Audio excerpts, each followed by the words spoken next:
TomoNews presents Hackers.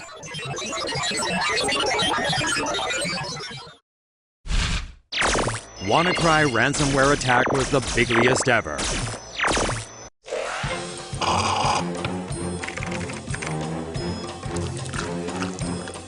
Computers were hit last Friday by a massive cyber attack, as ransomware, known as WannaCry, affected up to 200,000 computers in 150 countries. The ransomware was combined with a worm-like functionality that allowed it to spread quickly from PC to PC. WannaCry took advantage of a Windows vulnerability and locked down all the files on an infected computer, and then demanded users pay $300 in Bitcoin to retrieve their files.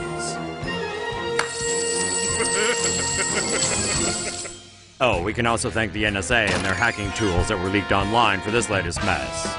Thanks! The ransomware spread like lightning, causing chaos for thousands of public and private sector organizations around the world.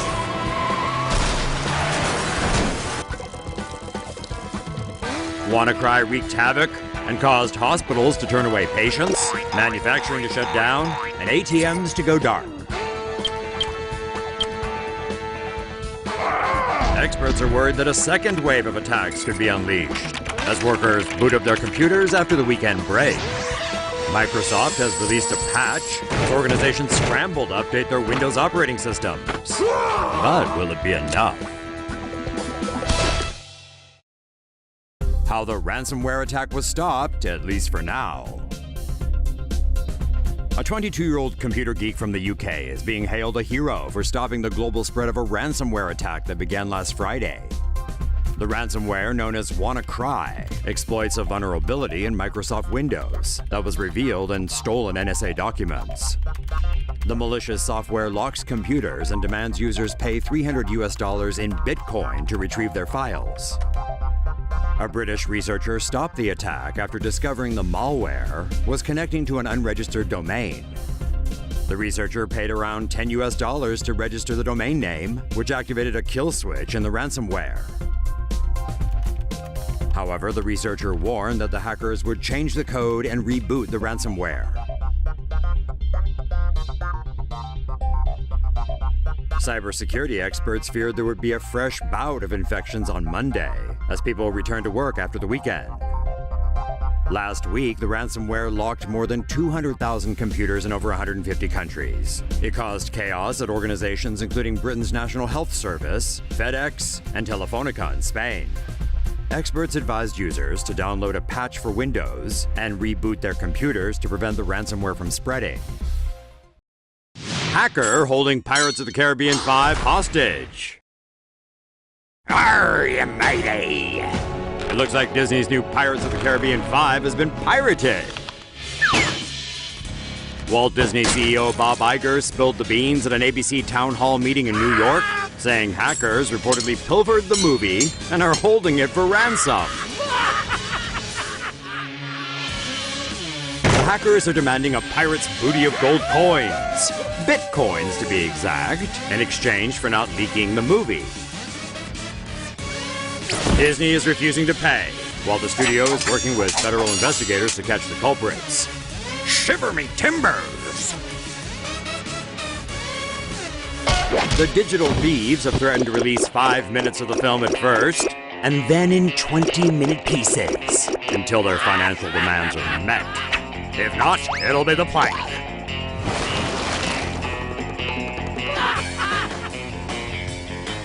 Pirates of the Caribbean, Dead Men Tell No Tales is set to open on May 26th. Is this a new trend? More importantly, will anyone even watch Pirates 5 at the fleet? Hackers steal money via the Starbucks mobile app. Hackers are stealing money from people's credit cards, bank, and PayPal accounts via the Starbucks mobile app. Hackers can steal money from the Starbucks app by adding a new e-gift card, transferring funds over, and repeating the process when funds are reloaded. Hackers can also hack into existing gift cards and turn on the auto-reload function to drain the funds. Enabling two-step authentication, which sends a text to your phone whenever you sign in from a new device, would have protected Starbucks customers. Starbucks has yet to decide whether it will add new security measures to its system. Customers can protect themselves by creating strong passwords and by not saving financial information in their Starbucks app account. Hackers take control of Jeep via car software exploit. An experiment involving the computer features in Chrysler cars has produced some seriously disturbing results.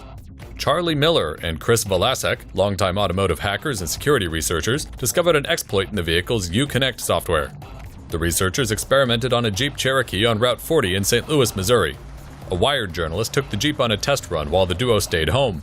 The pair hacked the Uconnect software via cellular network and accessed the Jeep's entertainment system, which they also hacked to gain control of the critical systems. With a few keystrokes, they controlled the Jeep remotely. The journalist was denied control as the vehicle followed all of the remote commands. The duo had been sharing their findings with Chrysler for 9 months, allowing the company to release a patch. Chrysler did not acknowledge or credit them for their work. The software patch can be downloaded for free from the company's website, but has to be installed manually via USB by a dealership mechanic. Chrysler told Wired that although they appreciate Velasek and Miller's research, they urged caution by advocates that, in pursuit of improved public safety, they not, in fact, compromise public safety. At least 90 Blackshades hackers have been arrested in a crackdown spanning more than a dozen countries. Recent raids to take down Blackshades malware hackers took place in more than a dozen countries and involved law enforcement agencies in Europe, Asia, Australia, and North America. As today's case in New York makes clear, we now live in a world where for just $40, a cyber criminal halfway across the globe can, with just a click of the mouse, unleash a rat that can spread a computer plague not only on someone's property, but also on their privacy and their most personal spaces. Anyone with a computer, an internet connection, and $40 could purchase the Blackshades software for use. Blackshades is malware that allows users to hack into other people's computers using rat or backdoor methods. Blackshades allows hackers to spy on computer users via their webcams and look through their private files. It also allows hackers to access users' keystrokes and passwords. Hackers using the Blackshades software can also send messages and emails via other people's accounts to spread viruses. Hackers could also lock victims' files and blackmail them into paying money to have their computers released. One such note read, "Your computer has basically been hijacked and the private files stored on your computer have now been encrypted, which means that they are impossible to access and can only be decrypted, restored by us." The arrests of Blackshade hackers was part of a multinational effort spanning more than a dozen countries. More than 90 hackers have been arrested so far, with authorities confiscating computers, laptops, phones, hard drives, and USB drives during more than 300 searches. Authorities also recovered cash, illegal firearms, and drugs. According to the FBI, Blackshades had sales of more than $350,000 between September 2010 and April 2014. Combating cybercrime is a top priority for the FBI. The charges unsealed today should put cyber criminals around the world on notice.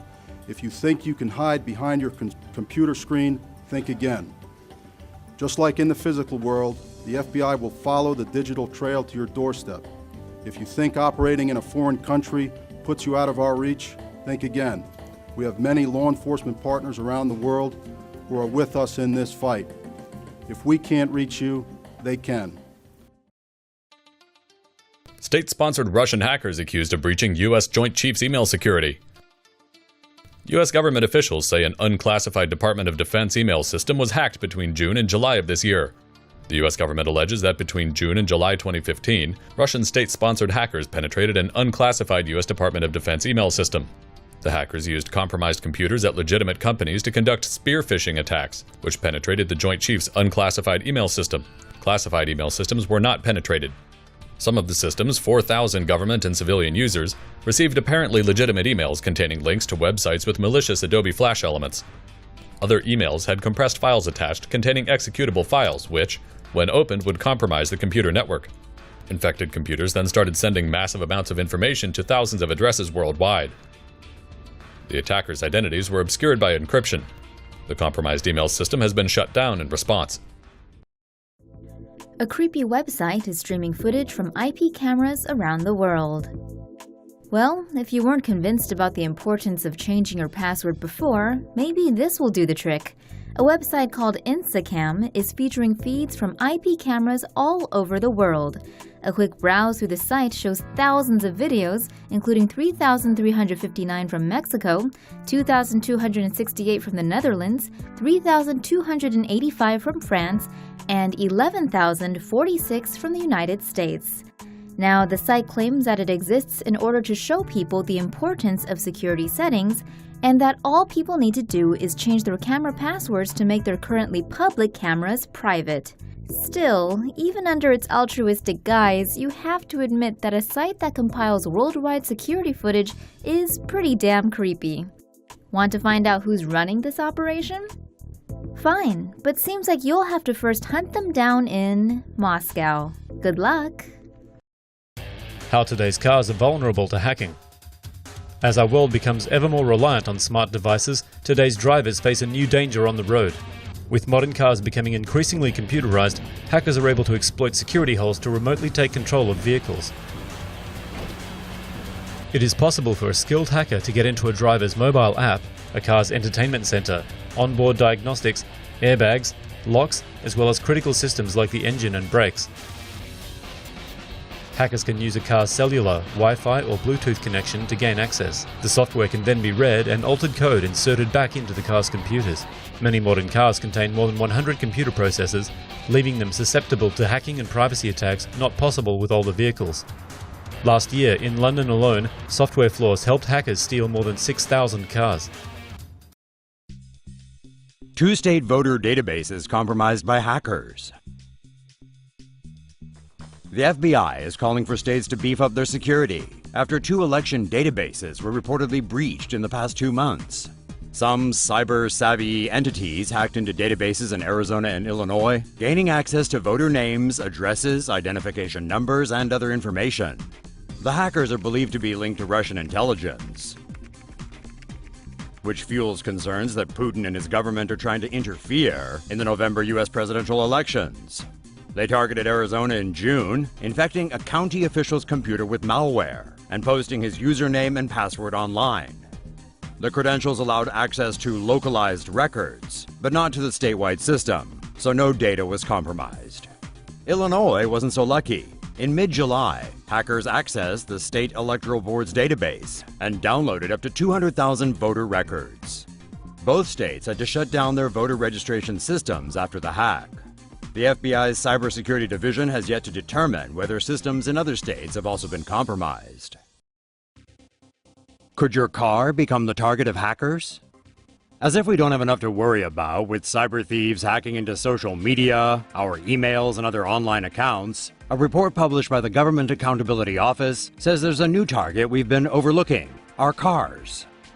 Though they make driving safer, the various computerized gadgets inside modern cars also provide ample ways for hackers to target vehicles. In fact, the more lines of code within a vehicle's software, the more vulnerable it is to cyber attacks. According to the U.S. Department of Transportation, a modern vehicle can contain as many as 100 million lines of software code, 15 times more than a Boeing 787 Dreamliner.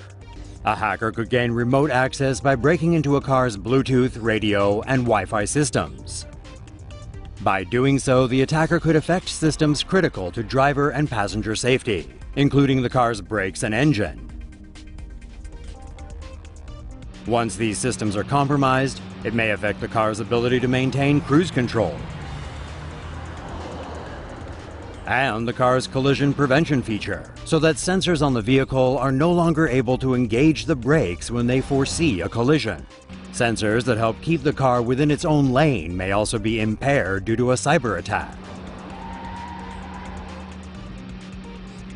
Attacks could be prevented by securing communication between a vehicle's devices, and firewalls could restrict communication between networks in case one system is compromised. However, while these technological solutions can be built into new cars, they can't be installed in older cars, meaning that many vehicles will continue to stay vulnerable in the short term.